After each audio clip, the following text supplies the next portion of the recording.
Côte d'Ivoire célèbre son 60e anniversaire d'indépendance ce vendredi 7 août 2020. Comme chaque année, à la veille de ce jour commémoratif, le président de la République s'adresse à la nation. Au moment où les Ivoiriens attendaient un discours d'espoir pour la stabilité du pays, M. Ouattara a déçu l'ensemble des Ivoiriens, annonçant sa candidature en violation flagrante de la loi fondamentale.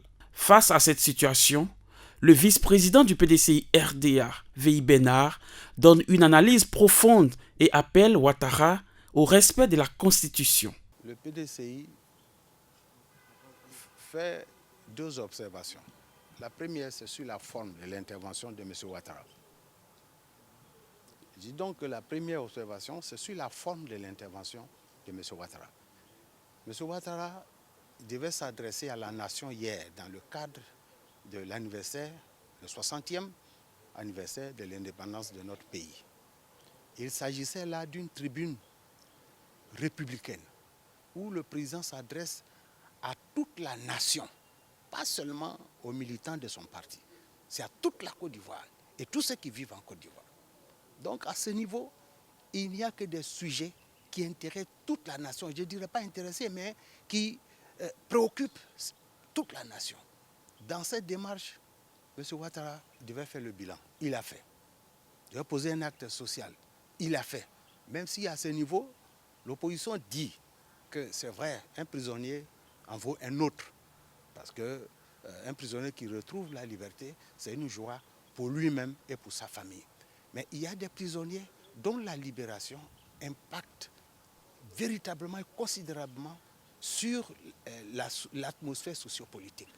Et ces prisonniers-là, leur libération aurait contribué fortement à détendre la situation politique que nous vivons. Et ce n'est pas ces prisonniers-là qui manquent dans nos prisons. Ils n'en ont pas fait cas. Ça, c'est la forme. Dans le fond, nous disons la réaction du PDCI en tant que parti d'opposition. Nous disons que ce qui régit l'harmonie, le vivre ensemble dans une société, c'est le respect des lois que ces sociétés elles-mêmes se sont données. Il s'agit de la Constitution, la loi fondamentale que M. Ouattara lui-même et son gouvernement ont élaborée, conçue et fait voter par le peuple en 2016. Cette Constitution dispose qu'il n'y a pas possibilité pour un président sortant de faire un troisième mandat. C'est ce que nous demandons à M. Ouattara. Vous savez, quand on sort du cadre réglementaire, on ouvre la boîte de Pandore. Et cela expose la société à des risques de troubles graves. Nous disons que M. Ouattara, qui est garant de la Constitution, doit lui-même trouver en lui-même le ressort pour pouvoir respecter la Constitution. Nous comprenons ces arguments, mais nous ne les partageons pas. C'est vrai, il a choisi un jeune, d'après lui, de la jeune génération, qui malheureusement nous a quittés, paix à son âme. Mais nous disons qu'une génération, ce n'est pas un seul individu. Une génération, c'est au moins, je dirais, une dizaine de personnes quand même à ce niveau-là.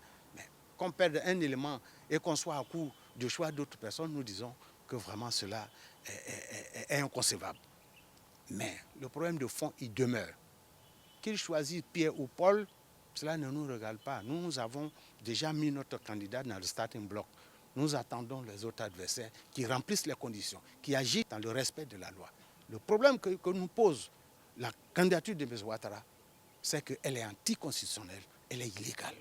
Et cela n'est pas acceptable. Voilà la position du PDCI-RDA.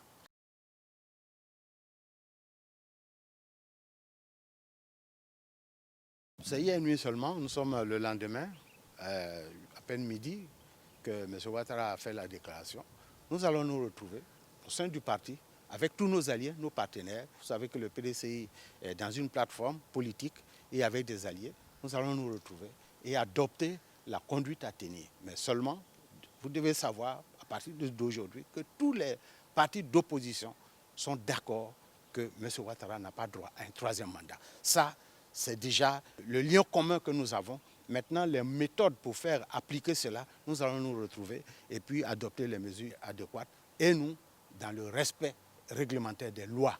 Parce qu'il y a des lois qui offrent les démarches, tout ce qu'il y a à faire. Et donc, nous allons respecter cela pour que notre volonté aussi soit respectée.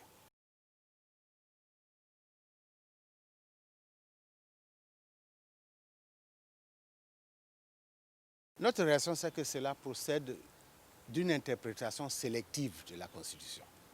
Mais cela n'est pas normal. La loi, elle est impersonnelle. La Constitution, que lui-même a fait voter, a introduit en son sein l'article 183, qui dit que les dispositions antérieures, c'est-à-dire dans l'ancienne Constitution, qui sont encore valables, applicables au moment où la nouvelle Constitution rentre en vigueur, ces dispositions-là sont valables, demeurent valables. L'article 183, c'est les experts même qui ont mis. Et nous avons eu des explications. M. Cissé Pakongo est venu à la télé.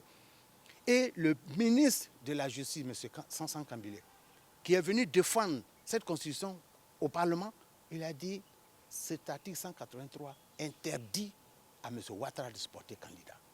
Voilà, ce n'est pas nous qui le disons, c'est lui-même, ceux-mêmes qui l'ont commis pour constituer, pour élaborer, écrire la Constitution, c'est eux. Et c'est ce qu'ils ont expliqué au peuple pour que le peuple vote cette Constitution. Voilà notre position.